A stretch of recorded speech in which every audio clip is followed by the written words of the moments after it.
I'm here today to talk to you about a subject that I'm really passionate about, something that can be really helpful in this busy, frenetic digital world of ours.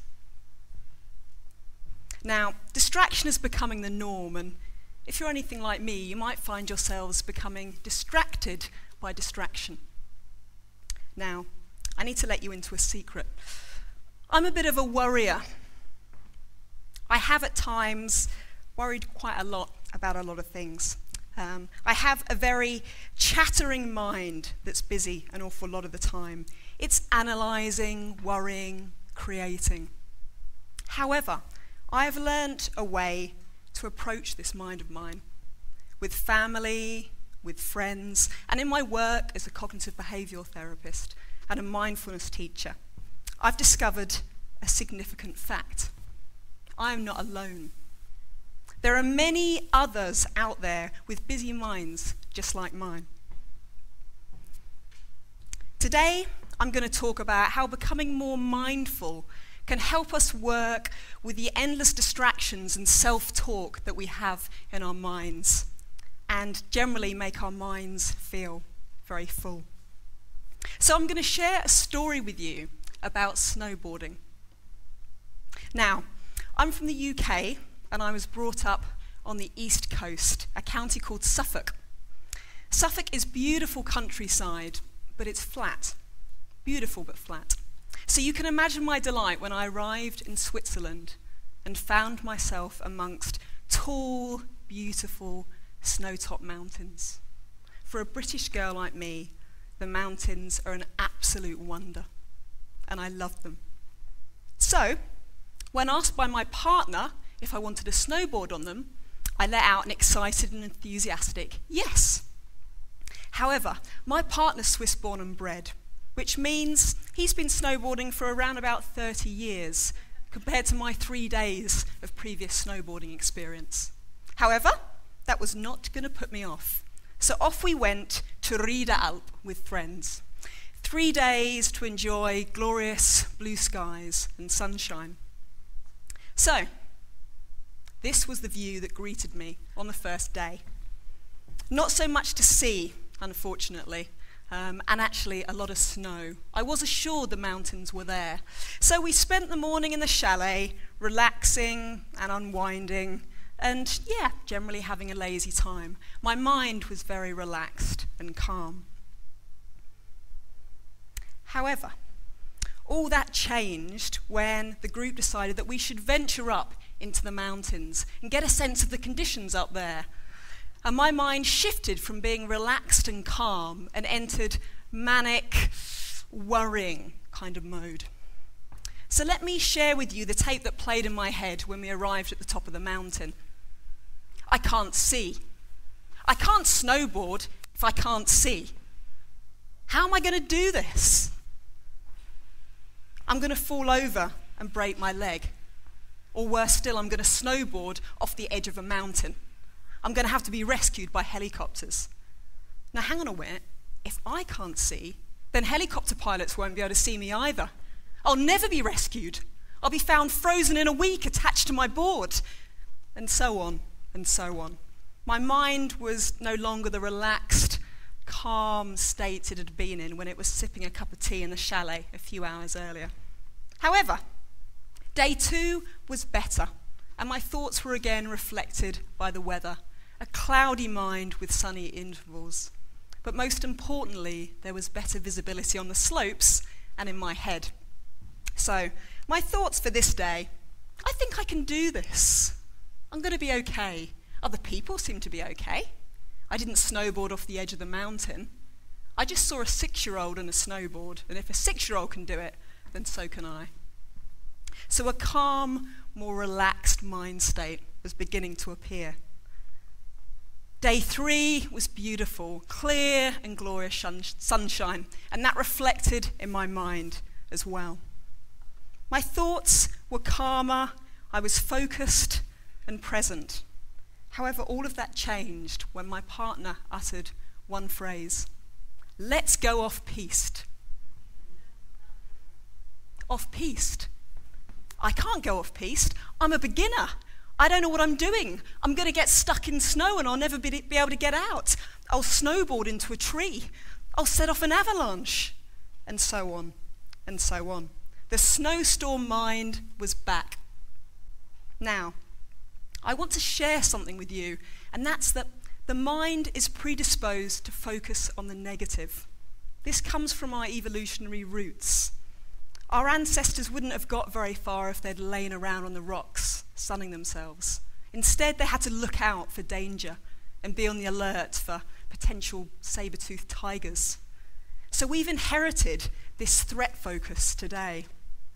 And unfortunately, that tends to mean we focus on the negative. In fact, the mind is a little bit like an icy slope for positive experiences. They tend to slide right off. And like chewing gum for negative ones, they tend to stick. So it's somewhat reassuring to know that my negative and anxious mindset is something rooted in evolutionary biology. But how do we use mindfulness to help with this negative focus? Let's go back to me off-piste and see how mindfulness came into play. So I'm at the top of the mountain, and I've been practicing mindfulness for some time. So what that means is I'm able to choose where to put my attention. So I tuned in to the different thoughts that I was having. I was able to observe them in all their glory and notice that they're just me in an anxious state of mind. And then I was able to step back and let those thoughts go. And as you can see, off I went. Mindfulness has the ability to soothe this threat system of ours. It's a little like a hot cup of coffee and chocolate brownie for the mind. It soothes us, it reassures us, and gives us comfort. So what happened was mindfulness helped me to focus less on what was going on up here whilst I was up there. But what exactly is mindfulness? Well, mindfulness is really about paying attention in the present moment with awareness and without judgment. So we're really trying to tune in to our experience in this moment. For example, at the moment, I'm talking to all of you, and hopefully a lot of you are giving me your attention. And I could shift the focus of your attention by suggesting you become aware of the feeling of your back on the back of the chair. And in doing so, we shift your focus into the body. And that's really what mindfulness is about. It's playing with this focus of attention. And I might add that mindfulness is not about stopping thoughts, as many people think. We're not shutting off the mind. In fact, we're doing the opposite. We're learning to observe the mind in all its glory. But how about we give ourselves a little mini mindfulness practice now, so you get a sense of what it's all about. Up for it? Yeah. Good. Okay. So, sitting on your chairs, seeing if you can move so your back is slightly away from the chair. Having your legs uncrossed, feet in front of you, around shoulder width apart. And placing your hands on your legs if that feels comfortable for you. And just getting a sense of what's going on for you right now. Gently closing the eyes. And seeing if you can become aware of any thoughts that are passing through the mind. Are there any feelings or emotions present? Any sensations in the body? And then seeing if we can shift that awareness and become aware of the breath in the belly. If it feels comfortable for you, then placing a hand on the belly and just observing the rise and fall of each in-breath and each out-breath.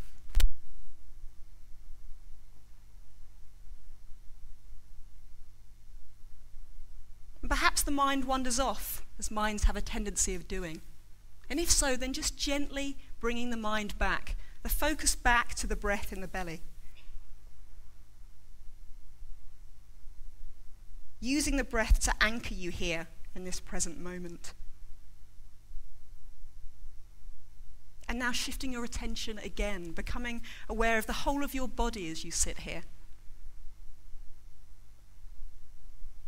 And then expanding that attention outwards and becoming aware of the people sitting next to you and the people in the room. And then gently opening the eyes. So hopefully that's given you a taste of what mindfulness is about, which is really about paying attention to your present experience. You certainly don't have to sit on a cushion to do it. You don't have to sit cross-legged either. And what we find with mindfulness, we need to focus on something specific. And often we might use the breath, we might use the body, or sounds or thoughts. And what we observe is that the mind wanders constantly. That's the nature of the mind. It's a bit like exercising a muscle. If we need to build up strength in our muscles, then we have to train them again and again and again. And mindfulness is the same. We're exercising the awareness muscle, which means when our attention wanders off, we bring it back again and again. This is what I was doing when I was on the slopes. My mind would wander off and I'd bring my attention back to my body, my feet on the board on the snow. Now I want to share one of my favourite slides with you. We often have thoughts about how we want our life to go. And unfortunately, life often doesn't go according to plan. We have a lot of thoughts about this and a lot of reactions. In fact, we have around 60 to 80,000 thoughts a day. And each one has the power to distract us. William Shakespeare said in Hamlet, "Nothing is neither good nor bad, but thinking makes it so." Our thoughts shape our perceptions of our world. They act as a filter through which we see everything. So it can be really helpful to tune into those thoughts, to notice what's going on in our minds, and then decide what we want to give attention to. We can't stop our thoughts. It's just the mind doing what the mind does. But we can learn to respond to them differently. So when life doesn't go according to plan, we're able to work with those critical thoughts in a different way. We're often in doing mode. We're on the go. Technology pulls us into doing mode. It distracts us all the time. And with mindfulness, we're cultivating the opposite. We're cultivating this sense of being mode, of being in the moment. I was very present and focused when I was on the snowboard, at times so much so that I lost sense of my thoughts. Can you think of moments in your life when you're in this being mode, in a state of flow? For some of you it might be being involved in sports, running or swimming. For others it might be doing something creative, painting or playing a musical instrument. We all have these mindful activities when we're very present, but we don't have quite enough of them.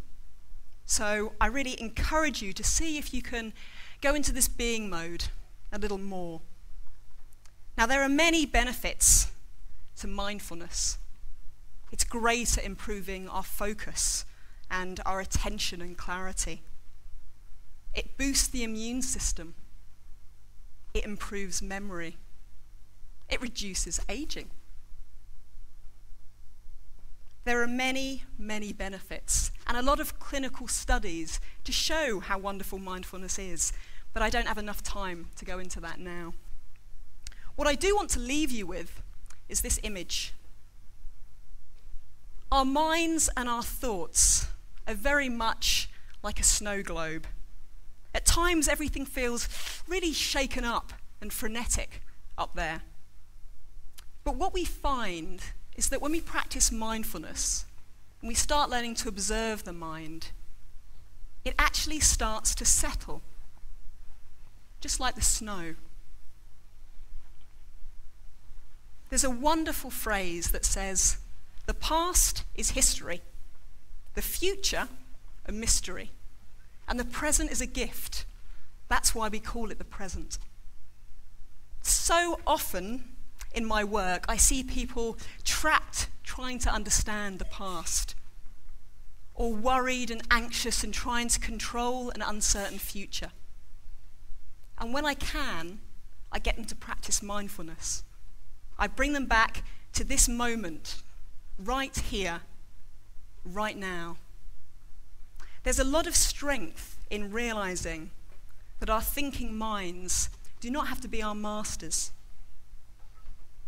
So mindfulness gives us the chance to recognize that these internal criticisms, these doubts, these anxieties that we might level at ourselves at times are just thoughts, just the mind doing what the mind does.